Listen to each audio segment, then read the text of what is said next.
Hello दोस्तों, मेरा नाम है दीपक और आज हम पढ़ेंगे पाचक ग्रंथियों के अंतर्गत अग्न्याशय के बारे में, जिसे हम इंग्लिश में बोलते हैं पेनक्रियास। ठीक है। पिछली वीडियो लेक्चर्स में हमने बात की थी लार ग्रंथि के बारे में, अमाशय के बारे में और यकृत के बारे में हमने क्या की थी, बात कर ली थी। ठीक है। तो इस वीडियो लेक्चर में हम मेनली देखेंगे अग्न्याशय के बारे में। तो देख लेते हैं इसमें कौन कौन से पॉइंट दिए गए हैं। देखिएगा, इसमें जो पहला पॉइंट है आपका यह लिखा है कि यह यकृत के बाद शरीर की दूसरी सबसे बड़ी ग्रंथि है। अग्न्याशय होता है, क्या होता है, यकृत के बाद क्या है, शरीर की सबसे बड़ी दूसरी क्या होती है, एक ग्रंथि होती है। ठीक है ना।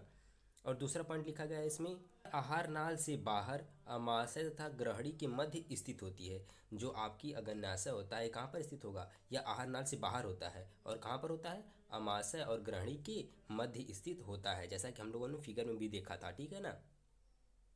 देखिएगा, तीसरा पॉइंट ऐसे लिखा गया है इसमें, सामान्य व्यक्ति में इसका भार 60 से 90 ग्राम, कितना, 60 से 90 ग्राम होता है। जो सामान्य व्यक्ति में इसका भार होता है आपका अग्न्याशय का, कितना होता है, 60 से 90 ग्राम होता है। और लास्ट में एक ऐसे पॉइंट लिखी गई है, यह एक मिश्रित ग्रंथि है। जो आपका अग्न्याशय क्या है, एक मिश्रित ग्रंथि है। ठीक है। मिश्रित ग्रंथि किसे कहते हैं, इसके बारे में हम लोग क्वेश्चन के माध्यम से जान लेंगे। ठीक है ना। यहाँ पर हम कुछ और इम्पोर्टेंट पॉइंट के बारे में जान लेते हैं। देखिएगा, यहाँ पर लिखा गया है कि अग्न्याशय अग्न्याशय के रस, इंग्लिश में से बोलते हैं पेनक्रियाटिक जूस तथा हार्मोन्स का श्रावण करता है। जो आपका अग्न्याशय होता है किसे श्रावित करेगा, अग्न्याशय के रस को और हार्मोन्स को श्रावित करता है। और नेक्स्ट पॉइंट वैसे लिखा गया है कि अग्न्याशय के रस में निम्न एंजाइम होते हैं। अब हम लोग देखेंगे पॉइंट के माध्यम से कि अग्न्याशय के रस में कौन कौन से एंजाइम्स होते हैं और उन एंजाइम्स के क्या क्या कार्य होते हैं, ये हम क्या करेंगे, पॉइंट के माध्यम से देख लेते हैं। पहला हमारे एंजाइम होता है एमाइलेज या एमाइलोप्सिन। ठीक है ना, एमाइलोप्सिन। ठीक है ना। यह क्या करेगा, यह मंड यानी कि स्टार्च को माल्टोज शर्करा में बदल देता है। यह मंड को किसमें बदलेगा, आपकी माल्टोज शर्करा में बदलता है। कौन बदलेगा, एमिलेज एंजाइम बदलता है। ठीक है ना। दूसरा हमारा एंजाइम होता है लाइपेज या स्टेपिन्स। कौन होता है, लाइपेज या स्टेपिन्स होता है। यह वसा, कौन सी वसा, इमल्सीकृत वसा को किसमें बदलेगा, वसी अम्ल तथा ग्लिसरॉल में बदलता है। ठीक है ना। हमारा तीसरा एंजाइम होता है ट्रिप्सिन तथा काइमोट्रिप्सिन। ठीक है। देखिए, यहाँ पर दो एंजाइम है, कौन से, एक ट्रिप्सिन एक काइमोट्रिप्सिन, और इन दोनों का काम क्या होता है, एक ही होता है। ठीक है। देखिएगा, यह क्या करता है, यह प्रोटीन को पेप्टोन्स तथा प्रोटियोजेज में बदल देता है। यह क्या करेगा, यह प्रोटीन को किसमें बदल देगा, पेप्टोन्स और प्रोटियोजेज में बदल देता है। ठीक ना।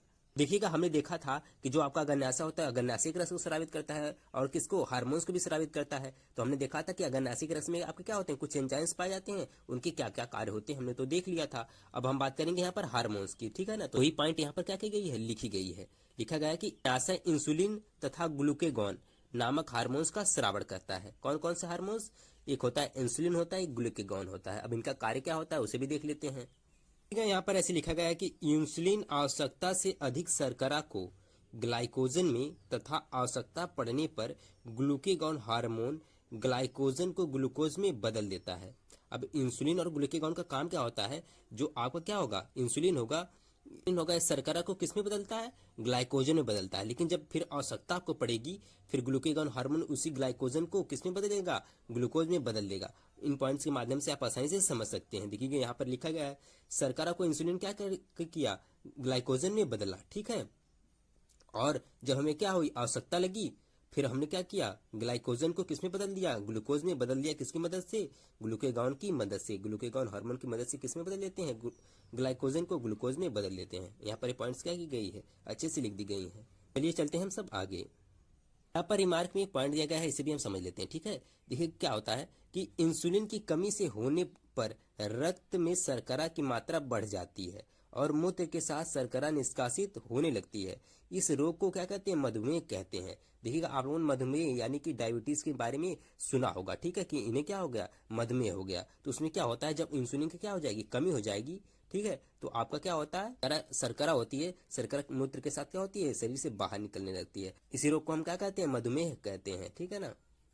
इस पॉइंट को हम ऐसे भी समझ लेते हैं। ठीक है। क्या भाई साहब, जो आपकी इंसुलिन होती है, जो इंसुलिन हार्मोन है, इसका काम क्या होता है, इसका काम होता है कि शर्करा को किस में बदल देगा, ग्लाइकोजन में बदलने का इसका ही काम होता है। ठीक है। अगर मान लीजिए किसकी कमी हो जाए, इंसुलिन की जब क्या हो जाती है, कमी हो जाती है, तब होता क्या है, तो शर्करा की ग्लाइकोजन में बदलने की दर भी कम हो जाती है। ठीक है ना। जो आपकी शर्करा की ग्लाइकोजन में बदलने की दर क्या होगी, कम हो जाएगी। आपका शर्करा ग्लाइकोजन में नहीं बदलेगा, तब होगा क्या भाई साहब, तो रक्त में इसकी मात्रा क्या हो जाएगी, शर्करा की बढ़ जाएगी। रक्त में शर्करा की मात्रा बढ़ेगी, जाहिर सी बात है। ठीक है ना। और जिससे होगा क्या, और मूत्र के साथ क्या होती है, आपकी शर्करा निकलने लगती है। और इसी रोग को हम क्या बोलते हैं, इसी रोग को हम बोलते हैं मधुमेह, ठीक है ना। इसी रोग के क्या बोलते हैं, मधुमेह, डायबिटीज़ कहते हैं, ठीक। ये कहने का मतलब ये है, जो आपका इंसुलिन है ये क्या कर रहा है, शर्करा को ग्लाइकोजन में बदल रहा है। एक तो हार्मोन होता है ग्लूकेगॉन, वो तो जब ज़रूरत पड़ेगी तब ना इसको ग्लाइकोजन को ग्लूकोज में बदलेगा, ठीक है ना। तो वो तो ज़रूरत पड़ने पे काम होता है, लेकिन जो आपका इंसुलिन है ये तो हमेशा, ये प्रोसेस जो होती है इंसुलिन वाली, ये हमेशा चलती रहती है, ठीक है ना। जो इंसुलिन होता है ये हमेशा अपना काम क्या करता है, करता रहता है, ठीक है। यह क्या करता है, शर्करा को ग्लाइकोजन में बदलता है। अब जब इसी की कमी हो गई तो शर्करा क्या होगा, ग्लाइकोजन में नहीं बदलेगा, शर्करा की मात्रा क्या होती है, बढ़ती रहती है। तो उसी को हम क्या बोलते हैं, मधुमेह बोल देते हैं। देखिएगा रिमार्क में दूसरा पॉइंट ऐसे लिखा गया है कि अग्न्याशय में लैंगरहैंस की द्वीपिकाएं, आइसलेट्स ऑफ लैंगरहैंस पाई जाती हैं। ये अग्न्याशय का क्या बनाती है, अंतःस्रावी भाग बनाती है। अब अंतःस्रावी बहिःस्रावी क्या होता है, इसको भी हम थोड़ी देर में जान लेंगे, ठीक है ना। लेकिन मन वैसे पूछ सकता है कि अग्न्याशय में क्या पाया जाता है, तो वैसे ही आप एक पॉइंट में क्या करेंगे, याद रखेंगे कि जो आपका होता है अग्न्याशय में क्या होती है, लैंगरहैंस की द्वीपिकाएं पाई जाती हैं और ये क्या करती हैं, अंतःस्रावी भाग बनाती हैं, ठीक है ना। तो आपसे ऐसे क्वेश्चन पूछ सकता है कि लैंगरहैंस की द्वीपिकाएं कहाँ पाई जाती है, अग्न्याशय में, यकृत में, ऐसे फलाना ढिमकाना देकर, ठीक है ना। तो हम क्या लगा देंगे, अग्न्याशय, वहां पर ऑप्शन लगा देंगे। देखिएगा शुरुआत में हमने पढ़ा था एक पॉइंट ऐसे कि जो आपकी अग्न्याशय होती है क्या होती है, एक मिश्रित ग्रंथि होती है, ठीक है। तो हम इसे मिश्रित ग्रंथि क्यों कहते हैं, इसको हम क्वेश्चन के माध्यम से क्या करते हैं, यहाँ पर समझ लेते हैं। देखिएगा लिखा गया है अग्न्याशय को मिश्रित ग्रंथि क्यों कहते हैं, ठीक है। तो हम इसको देख लेते हैं क्यों कहते हैं भाई साहब, इसका आंसर क्या होगा। आंसर क्या है, अग्न्याशय को मिश्रित ग्रंथि इसलिए कहते हैं क्योंकि इस ग्रंथि में अंतःस्रावी तथा बहिःस्रावी दोनों प्रकार के भाग पाए जाते हैं, ठीक है ना।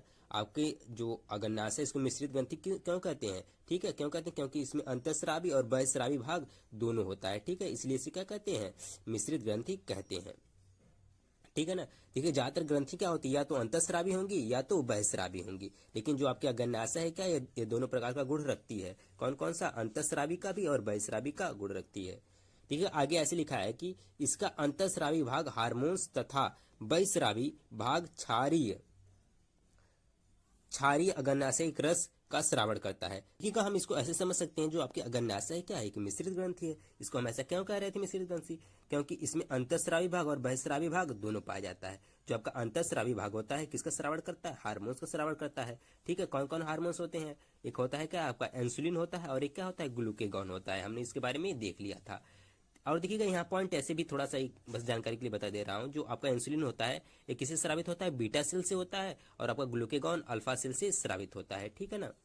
और दूसरा हमने देखा था बहिःस्रावी भाग, ये बहिःस्रावी भाग किसका श्रावण करेगा, क्षारीय अग्न्याशयिक रस का। हमने ऐसे देखा था कि अग्न्याशयिक रस में क्या होते हैं, आपके एंजाइम्स होते हैं। कौन कौन से एंजाइम है, एमाइलेज होता है, लाइपेज होता है, ट्रिप्सिन होता है, और क्या होता है, काइमोट्रिप्सिन होता है, ठीक है ना। तो हमने इतनी बातें क्या की थी, देख ली थी, ठीक। चलिए यहाँ पर हम लास्ट पाचक ग्रंथि के बारे में भी बात कर लेते हैं, जो कि हमारी क्या होती है, आंतरिक ग्रंथियां होती हैं। इसे हम इंग्लिश में बोलते हैं इंटेस्टाइनल ग्लैंड्स, ठीक है। तो देखते हैं इनमें क्या क्या पॉइंट्स दिए गए हैं। देखिएगा यहाँ पर लिखा गया है कि छोटी आंत की श्लेष्म कला में कई प्रकार की ग्रंथियां उपस्थित होती हैं। जो आपकी छोटी आंत होती है उसकी श्लेष्म कला, ठीक। श्लेष्म कला क्या होती है भाई साहब, जो आपकी छोटी आंत की आंतरिक दीवार होती है, ठीक है ना, उसी दीवार का नाम क्या है, आपका श्लेष्म कला है, ठीक है ना। तो आपकी वही बात लिखा गया है कि छोटी आंत की श्लेष्म कला में कई प्रकार की ग्रंथियां उपस्थित होती हैं। इन ग्रंथियों से स्रावित रस के मिश्रण को आंतरिक रस या सक्कस इंटेरिकस कहते हैं। अब देखिएगा यहाँ पर हम एक ऐसे पॉइंट जान लेते हैं कि आंतरिक रस में निम्न प्रकार के एंजाइम पाए जाते हैं। अब हम देख लेते हैं कि आंतरिक रस में कौन कौन से एंजाइम पाए जाते हैं और उनका क्या क्या काम होता है, ठीक है ना। पहला हमारा एंजाइम होता है इरेप्सिन। इरेप्सिन यह क्या काम करेगा भाई साहब, यह प्रोटीन को अमीनो अम्ल में तोड़ता है। जो आपका इरेप्सिन होता है किसका पाचन करेगा, प्रोटीन का, उसे तोड़ेगा किसमें, अमीनो अम्ल में, ठीक है। और दूसरा हमारा एंजाइम होता है कार्बोहाइड्रेट पाचक एंजाइम, ठीक है। ये कार्बोहाइड्रेट पाचक एंजाइम के अंतर्गत आपका पाया जाता है सुक्रेज एंजाइम, ठीक है। यह क्या करेगा, यह सुक्रोज को किसमें, ग्लाइकोज और फ्रक्टोज में क्या कर देगा, तोड़ता है। यहाँ पर देखिएगा, यहाँ पर नीचे भी वही लिखा गया है कि यह क्या किया, सुक्रोज को किसमें तोड़ा, ग्लूकोज और फ्रक्टोज में तोड़ देता है, कौन, सुक्रेज, ठीक है। देखिएगा नेक्स्ट आपका है लैक्टेज है। लैक्टेज होता है क्या करेगा, लैक्टोज, ये क्या करेगा, लैक्टोज को ग्लूकोज और क्या, गैलेक्टोज में क्या कर देता है, तोड़ देता है। वही बात यहाँ पर लिखी गई है। जो आपका लैक्टेज था, लैक्टेज है, ये लैक्टोज शर्करा किसमें को तोड़ दिया, ग्लूकोज और गैलेक्टोज में तोड़ देता है, ठीक है ना। यहाँ पर अभी क्या करेंगे, ध्यान देंगे, कंफ्यूज नहीं होंगे। जो स वाला है वो क्या है, आपका शर्करा है, और जो ज वाला है वो क्या है, एंजाइम है, कार्बोहाइड्रेट पाचक में ही आपका जो तीसरा वाला है कौन है, आपका माल्टेज है। माल्टेज ये क्या है, एंजाइम है, ठीक है ना। ये क्या करेगा, माल्टोस, ठीक है ना, माल्टोस, यहाँ पर ध्यान देगा, माल्टोस को ग्लूकोज के 2 अणुओं में तोड़ता है। और हमारा लास्ट एंजाइम कौन होता है इसमें, होता है लाइपेज या स्टेप्सिन होता है। कौन होता है, लाइपेज या स्टेप्सिन होता है। इसका काम क्या होता है, ये वसा का पाचन करता है। या किसका पाचन करेगा, लाइपेज, वसा का पाचन करेगा, ठीक है। तो यहाँ पर आपका पाचक ग्रंथियां पूरी तरीके से कंप्लीट हो गया। अब हम मिलेंगे आप लोगों को नेक्स्ट वीडियो लेक्चर्स में।